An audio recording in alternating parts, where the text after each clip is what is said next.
Breaking, U.S. Navy finds children gold in bioweapons. Military locks down oceans as deep state submarines are intercepted carrying missing kids, blackmail servers, and floating biolabs. Harvey Weinstein's sex crimes retrial begins in New York with a fresh witness. Oh, goodness, fresh witness. Get slapped. Harvey Weinstein's Manhattan sex crimes retrial kicks off Tuesday with a new witness said accused the Grace movie mogul of forcing her into a sick encounter at a Manhattan hotel.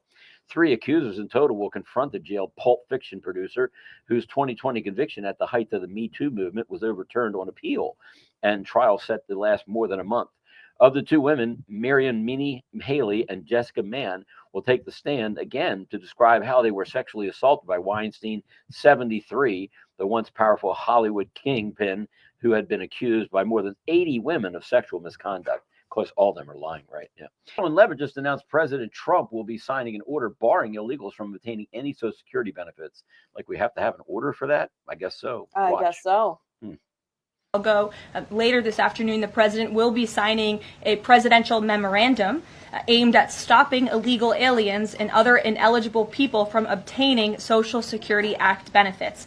The memorandum will direct the administration to ensure ineligible aliens are not receiving funds from the Social Security Act programs. It will expand the Social Security Administration's fraud prosecutor program to at least 50 U.S. attorney offices and establishes a Medicare and Medicaid fraud prosecution program in 15 U.S. attorney offices. The memorandum will also require the Social Security Administration Inspector General to investigate earning reports for individuals aged 100 or older with mismatched Social Security records to combat identity theft.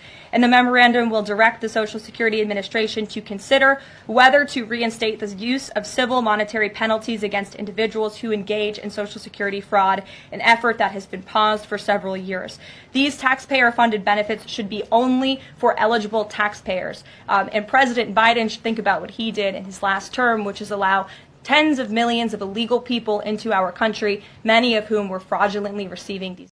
Dan Caldwell, senior advisor to Defense Secretary Pete Hegseth, has been escorted out of the Pentagon following the identification of the Department of Defense leaks investigation. Interesting here. Oh, I'm not going to be able to read this. Oh, here we go. Here's a letter to the Honorable Pam Bondi and Todd Blanche, Department of Justice. Dear Attorney General Bondi and Attorney General Todd Blanche, pursuant to my authority as Director of U.S. Housing Finance Agency, I am referring the matter below as regulator of Fannie Mae, Freddie Mac, and the Federal Home Loan Banks, as we take very seriously the allegations of mortgage fraud and other criminal activity such as misconduct jeopardizes the safety and soundness of FHFA's regulated entities and the security and stability of the U.S. mortgage market. In the course of exercising U.S. Federal Housing Authority under the Federal Housing Enterprise Financial Safety and Soundness Act of 1992, U.S. Federal Housing identified matters that are appropriate for referral to the U.S. Department of Justice for consideration of criminal prosecution. Here we go. Based on media reports, Ms. Letitia James has, in multiple instances, falsified bank documents and property records to acquire government-backed assistance and loans and more favorable loan terms. This has potentially included falsifying resident status for a Norfolk, Virginia-based home in order to secure a lower mortgage rate and misrepresenting property descriptions to meet stringent requirements for government-backed loans and government assistance. Interesting here, huh? And she was the one that wanted to take Trump to task for, when her terms, overvaluing the value of Mar-a-Lago, which was way below what the value actually is anyway. Wake up, people. Taxes are voluntary. They certainly are. When you call the IRS, they refer to you as their customer. Interesting. Let's listen to what's going on here. So I called Sheldon Cohen because he used to be the IRS commissioner. He wrote the tax code, and he was also general counsel to the IRS. He is a true expert, and I couldn't find a better person to answer my questions.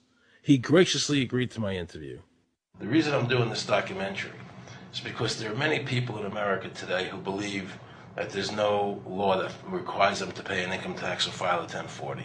And there are many people going to jail for it, fighting over it. The Internal Revenue Code is authorized by the 16th Amendment. I think it should be clarified. I think government should be transparent to the people. Why doesn't the IRS commissioner sit down with them and just explain it in clear English? Why? I don't think they really care. They don't think. I think they're just playing word games. You don't think they're sincere people? You know? No, I don't think they're sincere people. What does voluntary compliance mean? And why does the IRS code say it's voluntary to comply, not mandatory?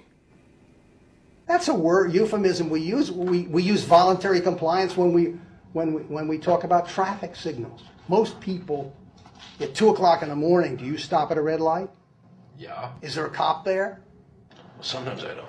Well, I do, and most of us do. Most of us do. Right. But that's voluntary compliance. That was a complete perversion of logic. Traffic laws state that it is mandatory to stop at a red light. The IRS code says it's voluntary to comply. Mandatory and voluntary are the complete opposite of each other. Yet he wants us to believe that they mean the same thing.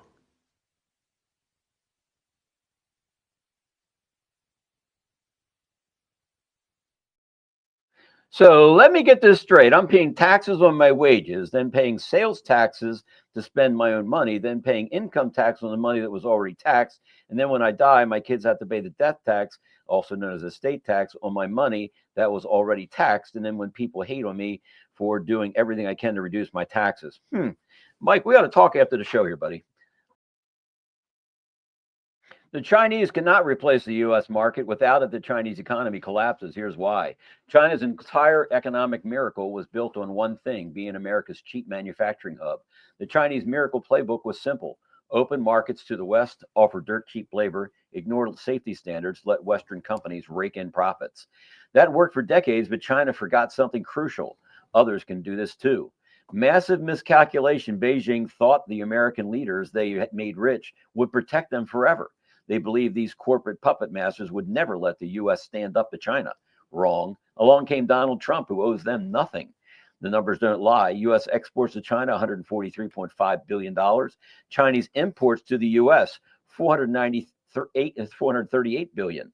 A little skewed there in one direction. Who's watching the store for us? They flood our markets while closing and restricting their markets. Trump said no more. Meanwhile, countries like India, Vietnam, Bangladesh are celebrating. They're ready to take China's place and open their markets to the U.S. Trump's willing to take a deal. Here's what in the media won't tell you. Chinese exporters are panicking, abandoning shipments mid-voyage. Factory orders frozen. Container volume down 90%. And this is just the beginning. China can't replace the U.S. market that made it rich. Reports flooding in, factories shutting down, Amazon canceling orders, store closing, warehouse overflowing. We showed you videos what's going on over there in China. These people are really having a rough time. All their money is tied up in inventory. They can't get moved, so they're going broke. The house of cards is falling, but the enemy media gives you nothing but Chinese propaganda. Crucial fact, America buys 3 times more than Japan, the next biggest customer. Without us, they're finished.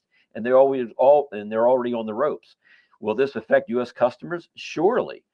Briefly, you may struggle to find cheap plastic junk for a few months, but other countries will step up and trillions of new investment are already flowing into America while countless factories leave China. Will this affect U.S. consumers? Sure. Briefly, you might struggle to find cheap plastic junk for a few months. The bottom line, China picked the fight they can't win. While America adjusts, the CCP will face the consequences of their refusal to truly open their own markets or to abandon aggression against their neighbors. Game over. The decoupling is well underway. And this will tell the Chinese people that their communist party that's ruling them isn't all that bright. The world is about to realize that Louis Vuitton, Gucci, and Dior are just rebranded Shenzhen factory products. The luxury illusion is about to collapse. What a time to be alive.